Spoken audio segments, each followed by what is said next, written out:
السلام علیکم معزز سامعین، مجھے امید ہے کہ انوکھی باتوں کی یہ سیریز آپ کو پسند آ رہی ہوگی۔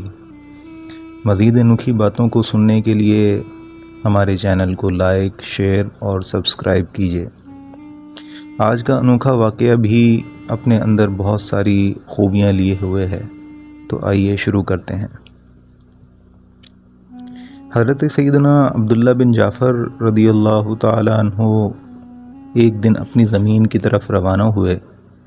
راستے میں آپ ایک دیوار کے پاس ٹھہرے جس کے ساتھ ایک شخص کا باغ تھا، اور ایک سیاہ فام غلام اس باغ کی دیکھ بھال کرتا تھا۔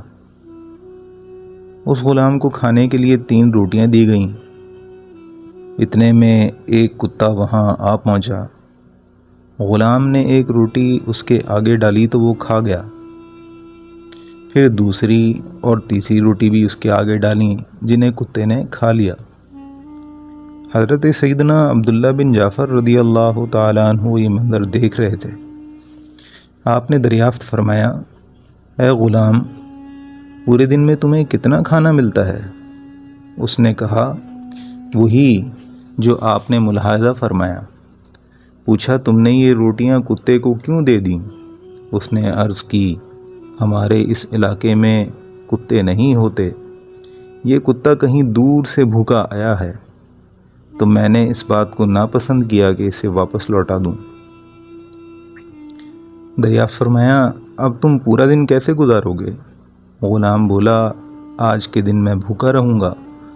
یہ سن کر حضرت سیدنا عبداللہ بن جعفر رضی اللہ تعالیٰ عنہ نے ارشاد فرمایا، بہت زیادہ سخاوت کرنے پر مجھے ملامت کی جاتی ہے، لیکن یہ غلام تو مجھ سے بھی زیادہ سخی ہے۔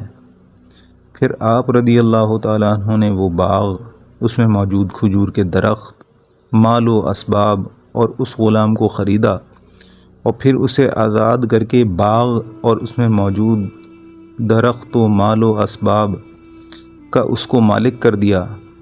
تو غلام نے کہا، اگر یہ سب میرا ہے تو میں اسے اللہ عز و جل کی راہ میں صدقہ کرتا ہوں۔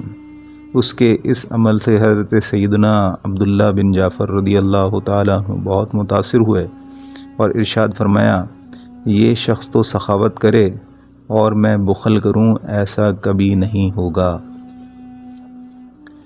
پیارے دوستو، مزید انوکھی باتیں سننے کے لیے ہمارے چینل کو لائک کیجیے، سبسکرائب کیجیے۔